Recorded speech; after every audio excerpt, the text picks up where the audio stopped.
In the smoke-filled hell of Okinawa, 1945, one man stood among the dying, armed with nothing but faith and medical gauze. While thousands clutched rifles for survival, Desmond Doss refused to touch a weapon. He was a soldier who would not kill.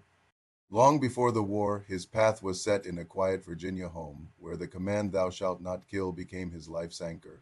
His conviction wasn't born of fear, but of a deep-seated belief that life was sacred, even in the shadow of global conflict.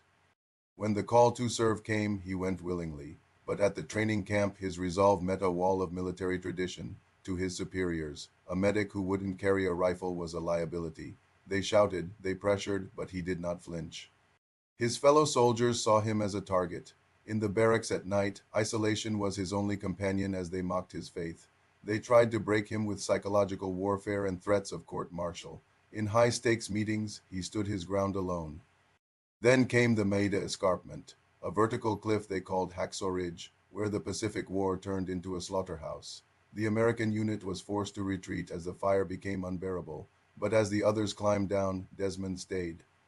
Through the mud and the iron rain he crawled, no gun, no protection, just the quiet plea, "Please, Lord, help me get one more." One by one he found them. Men who had mocked him were now being carried on his back to the edge of the cliff. With a makeshift rope pulley, he lowered the wounded to safety.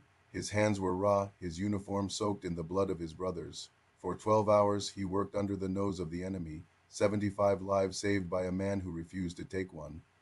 When the sun rose, the disbelief on the faces of his commanders turned to awe. The coward was the greatest hero of them all. Desmond Doss became the first conscientious objector to receive the Medal of Honor, proving that courage doesn't always carry a weapon. He went to war for his country, but he lived for his conviction, a legacy of love in the heart of hate.